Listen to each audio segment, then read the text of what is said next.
네, 안녕하세요. 대혁군입니다. 오늘 만나볼 책은 한강 작가님의 소년이 온다라는 책입니다. 제가 참여하고 있는 독서 모임에서 6월달 선정 도서이기도 했고요. 개인적으로 여러 번 읽었던 책인데 또 오랜만에 다시 읽어보게 됐고, 이번에 독서 모임에서 이렇게 사람들이 하는 얘기가 읽어보기 상당히 힘들었다, 이렇게 말씀하시는 분들이 굉장히 많았습니다. 어떤 내용이길래 이렇게 사람들이 힘들게 책을 읽었는지 한번 살펴보도록 하겠습니다. 이 책의 저자 한강 작가님을 모르는 분들이 책을 좀 읽으신 분들이라면 아마 없을 거라 생각이 드는데요. 2016년에 채식주의자 그 책으로 맨부커상을 수상했고요. 또 최근에 2019년에는 아르세비스포 후안데 산클레멘테 문학상을 수상하였습니다. 발음이 좀 상당히 말하기가 힘드네요. 그래도 개인적으로는 처음 채식주의자 읽었을 때 쉽게 이해가 되지 않았습니다. 인간의 폭력성과 존엄에 대한 이야기를 주로 하고 있는데 그 소설 속에서 표현하는 상징과 분위기를 이해하는데 조금 힘들었던 게 사실입니다. 이제 여러 작품들이 이제 국내적으로 인정을 받고 있고요. 이제 대한민국의 소설계를 이끌어 나갈 대한민국의 대표 작가님이 아닐까, 개인적으로는 그렇게 생각을 하고 있고, 앞으로 더 좋은 작품들 많이 내주실 거라 이렇게 생각하고 있습니다.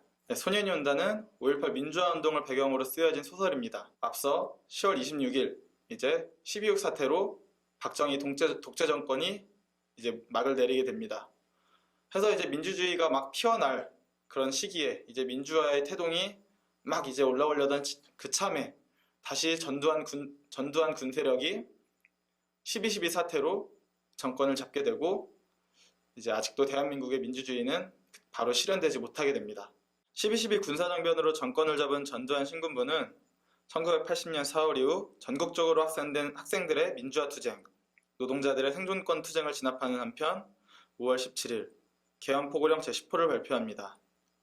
이로 인해 모든 정치활동의 중지 및 옥내외 집회 시위의 금지, 언론, 출판, 보도 및 방송의 사전 검열, 각 대학의 휴교령, 직장 이탈 및 태업, 파업 금지 등의 조치가 취해집니다. 5.17 비상계엄 확대 조치와 정치인 연행, 구금 조치는 모두 전두환에 의해 진행되었습니다.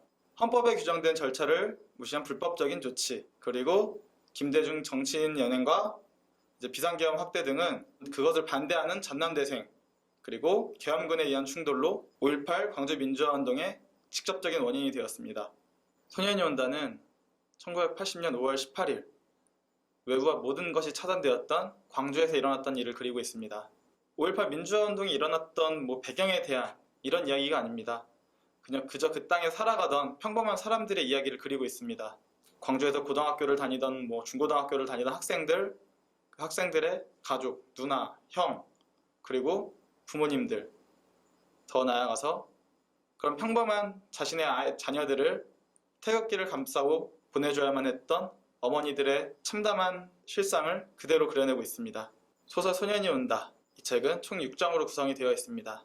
그리고 책에 등장하는 모든 등장인물들은 서로 전혀 연관이 없는 사람들일 것 같은데, 이제 계속 읽다 보면 굉장히 복잡하게 얽힌 얇은 실타래처럼 얽혀있구나 라는 걸 알 수 있습니다. 그냥 읽으면 모든 1장부터 6장 등을 따로따로 읽으면 모두 각자의 이야기가 될 수도 있습니다. 하지만 처음부터 천천히 6장까지 자세히 읽다 보면 이 모두 각자가 다른 사람들이 아니라 연관이 있는 사람들이구나. 누군가에겐 가족이 될 수도 있고, 친구, 학교 선후배, 그리고 소중한 사람들, 우리 주변에 존재하는 모든 사람들이 이 광주 내용 안에 다 들어있다고 보시면 좋을 것 같습니다. 1980년 당시 광주에 있었던 그 모든 사람들, 자유를 쟁취하기 위해 투쟁했던 그 모든 사람들이 지금 현재를 살아가는 우리들과는 전혀 상관이 없는 사람들일까요? 저는 그렇게 생각하지 않습니다. 결국 1980년에 일어났던 광주 민주화운동은 그 당시 사람들만의 민주화운동이 아니었습니다. 이때의 기억으로 지금 대한민국 국민들은 아직까지 광주 민주화운동에 대한 상처를 안고 살아가고 있습니다. 그리고 이때 피 흘려 싸우신 분들이 없었다면 지금 대한민국, 현재 우리들이 누리고 있는 자유민주주의는 과연 어디서 찾을 수 있었을까요? 굉장히 오랜 시간이 흘렀지만 다른 사람들의 얘기가 아닙니다. 그리고 지금 우리가 광주에 살던 사람들은 아니었지만, 그리고 우리 부모, 우리 조상들이 광주에 살던 사람들은 아니었더라도 결코 타인들의 일이라고 생각을 하면 안 됩니다. 지금의 대한민국을 만들 수 있도록 투쟁하고 목숨을 걸고 싸워주신 분들, 그 모든 분들은 우리의 가족일 수도 있었고 친구일 수도 있었고 나의 연인이었을 수도 있었습니다. 소년이 온다. 이 책의 제목 소년이 온다는 과연 무슨 뜻일까요? 이 소설의 제목 소년은 아마 항상 잊지 않고 저 자신을 찾아올 것 같습니다. 저뿐만 아니라 지금 대한민국 모든 국민들에게 찾아갈 것입니다. 이제 1980년 5월 18일은 지금 우리가 살고 있는 현재와는 계속 멀어져 갈 것입니다. 하지만 5.18 민주화 운동은 아무리 오랜 시간이 흘러도 우리 역사 속에, 우리 기억 속에, 그리고 현재의 우리에게 영원히 남아있게 될 겁니다. 잊어서는 안 될, 절대 그리고 잊혀져서도 안 될 그 소년은 계속 우리를 찾아올 것입니다.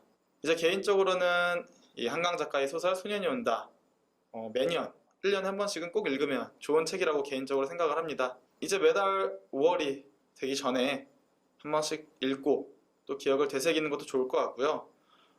꼭 혼자서 읽는 게 아니더라도 독서 모임이라든가 가족들끼리 그리고 자녀가 있으신 분들은 자녀들과 함께 읽어봐도 저는 나쁘지 않을 것이라 생각합니다. 개인적으로 한강 작가의 소설 소년이 온다 매년 5.18 민주화 운동과 시기를 맞춰서 함께 읽으면 저는 굉장히 좋을 것 같다 생각이 들고요. 또 시간이 많이 흘러도 이제 꾸준히 읽으면 저는 좋은 책이라고 생각을 합니다.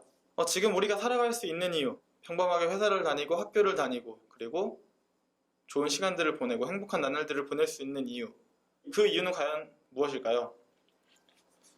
그리고 제가 지금 이 자리에 앉아서 편하게 책을 읽고 리뷰를 할 수 있는 이유, 우리가 잊지 말아야 할 5.18 민주화 운동, 그 민주화 운동에 대한 이야기가 바로 소설 소년이 온다에 적혀 있습니다. 이번에 독서 모임에서도 나눠봤지만 굉장히 읽기 다들 힘들다고 하셨어요. 읽기 힘들어서 책장을 넘기기도 힘들다. 그럼에도 불구하고 다들 끝까지 읽으셨고 또 다시 한번 그때의 상황들을 가슴에 담고 잊지 말아야지, 다짐할 수 있었다, 이런 말씀들을 많이 하셨습니다.